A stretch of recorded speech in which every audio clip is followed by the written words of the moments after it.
예, 검찰이 변종 대마를 밀반이 발효한 혐의 등을 받고 있는 이재현 CJ그룹 회장의 장남 이선호 씨에 대해서 구속영장을 청구했습니다. 이선호 씨는 어제 검찰에 스스로 찾아가서 체포가 됐는데요. 네, 오늘 관련 내용을 김성수 변호사와 함께 짚어보겠습니다. 어서 오십시오. 어서 오세요. 안녕하세요. 예. CJ그룹의 장남 이선호 씨 구속영장이 청구가 됐는데 이게 이례적으로 본인이 직접 찾아가서 좀 구속을 해달라고 얘기를 했다고 하더라고요. 그래서 굉장히 좀 빠르게 좀 영장 청구가 이루어진 것 같은데 어제 상황을 좀 어떻게 좀 저희가 바라봐야 될까요?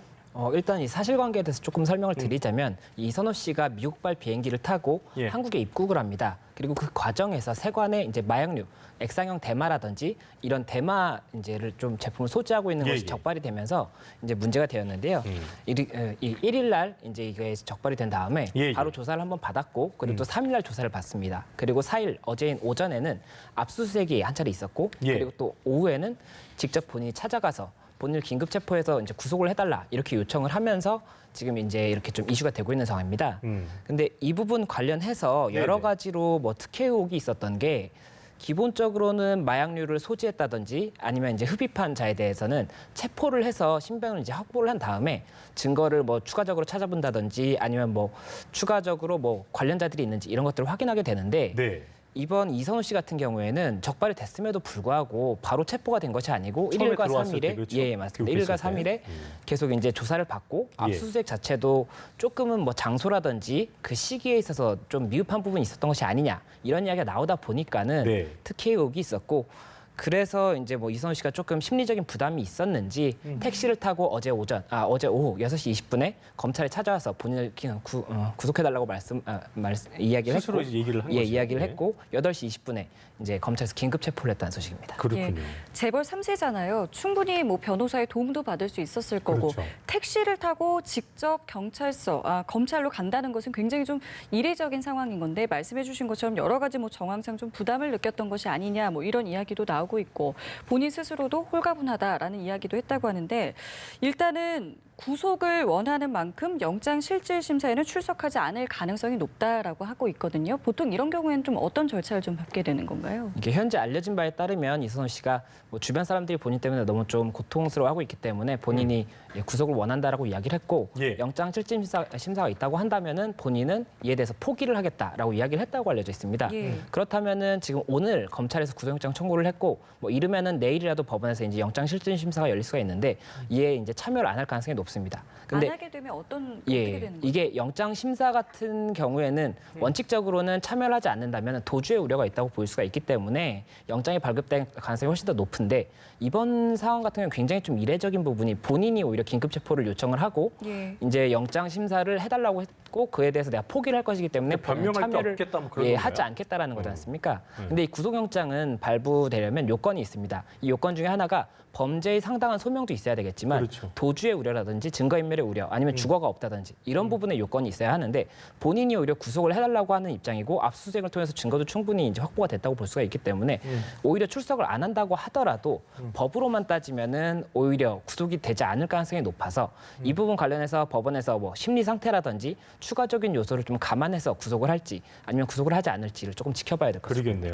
형식적으로는 자수인 것이기도 하고 또 뭐 이례적으로 피의자가 직접 와가지고 구속을 해달라고 얘기도 했고 또 뭐 아까 얘기한 대로 이제 영장 심사에 나가지 않으면 좀 불리할 수 있지만 이런 경우는 이제 내가 변명할 게 없다, 다 잘못한 거다라는 얘기를 했기 때문에 아마도 구속 여부 결정한 데서 법원 입장에서도 참작을 좀 한다고 봐야 될까요? 그런 부분들을?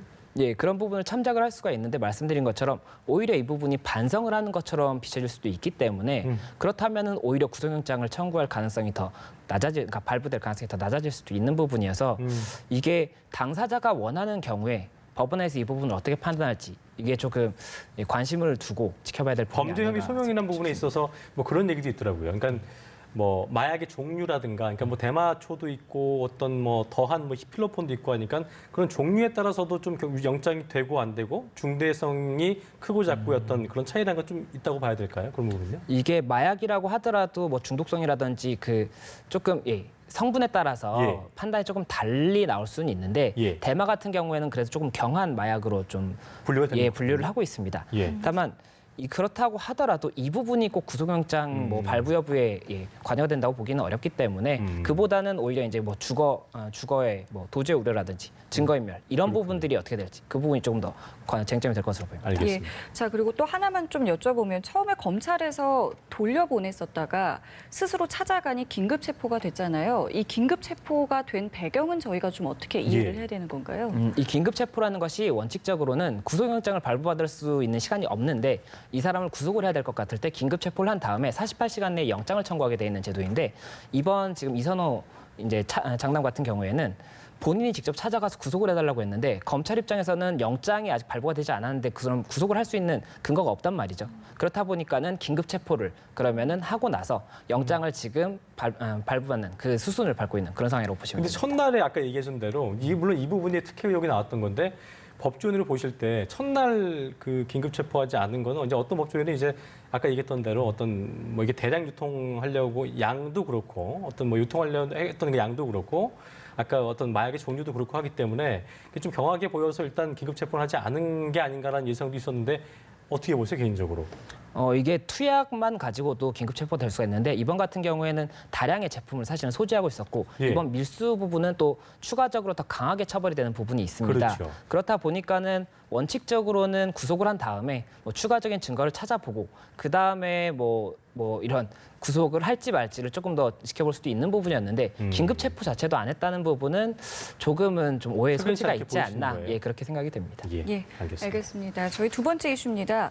어제 이 시간에 저희가 이 얘기를 했습니다. 정종선 전 한국고등학교 축구연맹 회장의 구속 여부가 과연 어떻게 나올 것이냐에 그렇습니다. 대해서 저희가 이야기를 했었는데 구속영장이 기각이 됐습니다. 먼저 이 부분부터 짚어볼까요? 예, 이 정종선 전 회장 같은 경우에 어제 이제 구속영장이 청구가 됐었고 현재 알려진 바에 따르면 그 죄명은 강제추행 그리고 청탁금지법 위반, 업무상 횡령 이 세 가지 혐의가 들어갔던 것으로 알려져 있습니다. 그런데 이 부분 관련해서 법원에서는 주요 범죄의 혐의인 업무상 횡령 부분은 뭐 축구부 운영비 부분을 횡령했다는 것인데 뭐 관련 자료든지 아니면 주변 관계자들의 진술에 따르면 아직 범죄의 혐의가 소명이 명확하게 되지 않았다. 그렇기 때문에 피의자의 방어권을 보장해야 된다.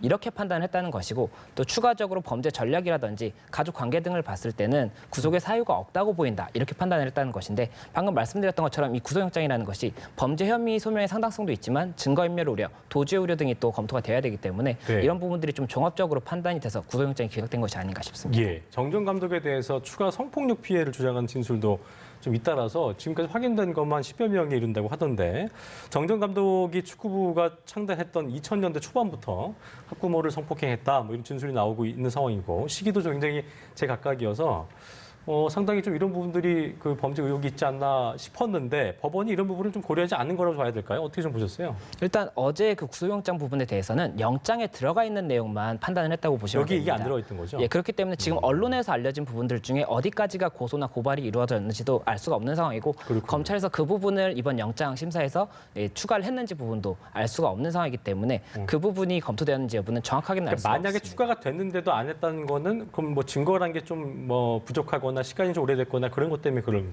걸까요? 예, 일단은 뭐 정말로 20년 정도가 뭐 지난 사건 같은 경우에는 증거 자체가 없을 가능성도 없고 또 공소시효 문제도 발생할 수가 있습니다. 예. 그러면 죄가 있다고 하더라도 공소시효가 도과가 됐으면 처벌이 될 수가 없기 때문에 그런 부분들도 만약 영장에 들어가 있다고 한다면 가만히 됐을 것으로 보이고 또 지금 현재 알려진 바에 따르면 성범죄 관련해서는 강제추행만 죄명으로 올라간 것으로 알려져 있는데 그렇군요. 강제추행이라는 것은 성폭행 그러니까는 뭐 관계를 이제 강제적으로 가진 것과 다르게 추행을 했다는 부분이거든요. 그 얘기는 이제 관계를 가졌다고 주장하는 이들의 그런 고소 내용은 아직까지는 추가가 안 되어 있었기 때문에 영장 심사에서 그 부분이 빠진 것이 아닌가 생각이 됩니다. 네. 예. 저희가 지금 이야기한 이런 여러 가지 뭐 의혹들 또 혐의들 이런 정황들을 가지고 이제 정 전 회장 같은 경우에는 대한축구협회로부터 제명을 당했습니다. 의혹만으로 나를 제명하는 것에 대해서 굉장히 좀 억울하다라는 입장은 이미 밝혔고 여기에 대해서 재심을 청구하기도 했는데 글쎄요 이번 결과가 이 재심에 좀 영향을 미칠 수 있다고 보시는지 궁금합니다. 일단 정 전 회장이 이 영장 재심을 청구했다는 것이 4일날 밝혀졌는데요. 이 영장 심사가 이제 반려가 됐다고 하더라도 영장이 반려됐다고 하더라도 이 부분이 그렇다고 해서 죄가 없다고 명백하게 확정이 된 부분은 아니기 그렇죠. 때문에 예. 예, 확정되지 않은 부분을 가지고 재심을 청구한다고 하면 이 위원회에서 이 부분을 어디까지 그러면 과도했다, 재심 처분 자체가 과도했다, 그렇지 않다를 판단하는데 반영을 할지는 조금 지켜봐야 되는 상황이고, 뭐 기본적으로는 이런 처분에 있어서 이 부분을 다시 이제 재심을 해서 이렇게 조금 기존 처분을 취소한다든지 이런 경우는 확정된 경우가 대부분이기 때문에 지금 현재 이 반려만 가지고는 굉장히 유리한 고지를 잡았다라고 보기는 어렵고, 다만 이제 형사적인 부분에 판단이 어느 정도 확정이 되면 그때는 조금 도움이 될 수 있지 않을까 생각이 됩니다. 그러니까 형이 확정되기 전에 무언가를 판단한다는 건 사실 굉장히 좀 부담스러운 거 아니겠습니까? 예, 맞습니다. 그렇기 때문에 근데 재심을 지금 청구를 받은 위원회 입장에서는 제명 처분 자체도 형이 확정되지 않은 상태에서 이루어진 것이기 때문에 그렇죠. 이 부분을 어떻게 볼지는 조금 지켜봐야 되는 상황인데, 다만 이제 확정이 되지 않았기 때문에 네. 굉장히 강한 뭐 좀 도움이 될 수 있는 포인트는 아닌 것으로 보인다, 이렇게 생각이 됩니다. 알겠습니다. 자, 마지막 주제로 넘어가 보죠. 참 안타까운 사건이었는데요. 생후 7개월 된 딸을 5일 동안 집에 방치해서 숨지게 한 두 젊은 부부, 이 부모에 대한 재판이 2시 반에 또 열립니다. 일단 이 사건이 어떤 사건이었는지부터 좀 정리를 해주시면 좋을 것 같습니다. 예, 이 사건이 지난 5월 25일부터 5월 30일까지 7개월 된 영아를 방치해서 예. 이제 아이가 사망을 합니다. 그리고 그 아이 사망 사실이 이 부부의 부모님, 그러니까는 아이의 할아버지한테 발견이 되면서 이게 조금 많이 이슈가 됐었고, 이 예. 부부는 처음에는 본인들이 이 아이를 방치해서 아이가 사망한 것이 아니라 아이를 잠깐 뭐 이렇게 둔 사이에 반려견이 핥혔고, 그래서 연고를 발라줬는데 그 다음날 사망에 이르렀다, 이렇게 허위 진술을 하다가 CCTV라든지 이런 부분에서 이 부부들이 들어온 사실이 입출입 기록이 없는 거죠. 예. 그렇다 보니까는 방치했다는 사실이 밝혀지면서 구속이 됐고, 실제 이제 8월 12일에 공판 준비 기일이 있었고 오늘 첫 공판이 열린다는 그런 소식입니다. 예, 당초에는 이 살인죄 적용에 대해서 굉장히 좀 많은 이야기가 있었습니다. 적용이 가능할지 여부에 대해서 어떤 판단을 내릴지도 많은 분들이 주목을 했는데 결국에는 살인죄를 적용을 했습니다. 어떤 근거였죠?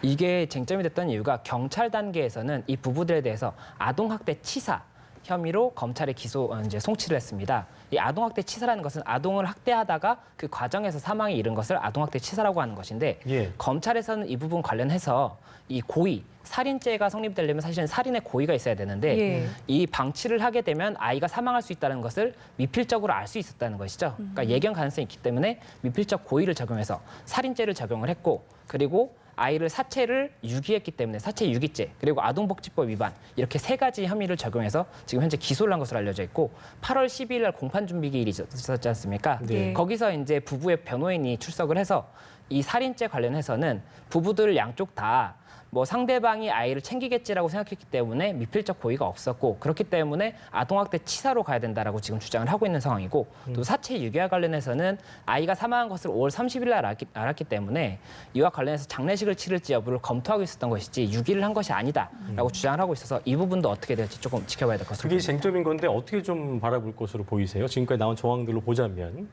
일단은 뭐 증거를 동의 안 한 부분들이 변호인 측에서 있을 것이기 때문에 이 증거 조사와 관련해서 뭐 증인 신문이라든지 추가적인 뭐 증거 조사가 이루어질 것으로 보입니다. 예. 그리고 이 증거 조사 이뤄진 이후에도 법원에서 이런 법리적인 미필적 고의를 인정할 것인지 아니면 아동학대 치사로 갈 것인지, 그리고 아동학대 치사로 간다고 하더라도 그렇다면 아동학대의 고의는 있어야 되는 것인데 예. 상대방이 뭐 돌볼 줄 알았다라고 한다면 이 아동학대 부분도 성립이 안 될 수도 있는 부분이거든요. 그렇다 보니까는 증거가 많이 좀 조사가 돼야 될 것으로 보이고, 사체유기죄 같은 경우에도 지금 사체유기의 고의 자체를 부인하고 있기 때문에 이 부분 관련해서 고의가 있었다라는 부분이 좀 확인이 되어야지. 고의성을 확인하려면 어떻게 해야 되는 거예요, 그 부분은요? 정황이 결국에는 중요할 수가 있는데, 뭐 이 부인 같은 경우에는 아이를 방치한 상태에서 SNS에 뭐 본인이 술을 마신다든지 게임을 한다든지 이런 부분들이 많이 나타났었고, 뭐 이제 그 두 사람 간의 문자 메시지 이런 부분들도 조금 이슈가 되었었기 때문에 이런 부분들이 추가적으로 확인이 된 상태에서 법원에서 봤을 때도 이거는 어느 정도의 뭐 어떤 범죄의 고의가 있었다, 이렇게 판단이 될 정도로 조금 충분히 소명이 이루어져야 될 것으로 보입니다. 예, 알겠습니다. 저희 오늘 3가지 이슈 김성수 변호사와 함께했습니다. 말씀 고맙습니다. 고맙습니다. 고맙습니다.